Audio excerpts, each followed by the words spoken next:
क्या कभी ऐसा हो सकता है कि एक बच्चे के 3 पेरेंट्स हों? नहीं ना।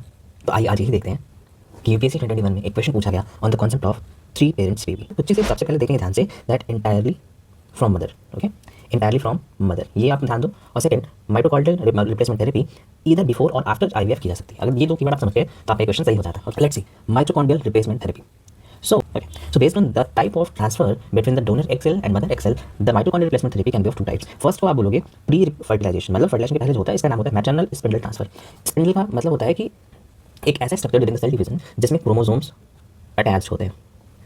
अगर आप मदर एग से उसका न्यूक्लियस या फिर स्पिंडल अपैरेटस निकाल लेते हो और डोनर सेल का न्यूक्लियस रिमूव कर देते हो, इसका न्यूक्लियस हमें ये रिमूव कर देना है, तो अब क्या बना हमारे पास? एक ऐसा डोनर सेल जिसके पास अपना न्यूक्लियस नहीं है और एक ऐसा जेनेटिक मटेरियल या स्पिंडल जिसके पास अपना कवरिंग नहीं है. तो हम अगर इन दोनों को मैच कर दें या इन दोनों को आपस में मिला दें तो क्या बनेगा? एक ऐसा सेल बनेगा जिसके अंदर दो पेरेंट्स से कंपोनेंट्स मिक्स है.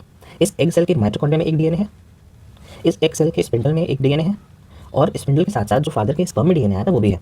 तो जितने डीएनए उतने पेरेंट्स. तो अब यहाँ पे 3 डीएनए दिख रहा है तो 3 parent. In the second type is post fertilisation, जिसे हम ऑल्सो कहते हैं pro nuclear transfer. Pro nuclear transfer का मतलब क्या है कि एक बार फर्टिलाइजेशन हो जाने दो, उसके बाद आप ट्रांसफर करो. देखो, जब ये फर्टिलाइजेशन हो गया तो इसके अंदर जो प्रो न्यूक्लियर बना, न्यूक्लियस बनने से पहले वाले स्टेज में आपने इस प्रो न्यूक्लियर न्यूक्लियस को बाहर लिया.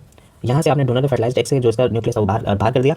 फिर जैसे आपने स्पिंडल ट्रांसफर में आपने वैकेटेड न्यूक्लियस की जगह मदर में से जो न्यूक्लियस या स्पिंडल निकाला उसको ट्रांसफर किया था, इन द सेम वे आप यहाँ पर इस फर्टिलाइज्ड एग के न्यूक्लियस को ट्रांसफर करोगे in the donor fertilised egg और यहाँ पे आपको मिलेगा healthy embryo. Thanks for watching.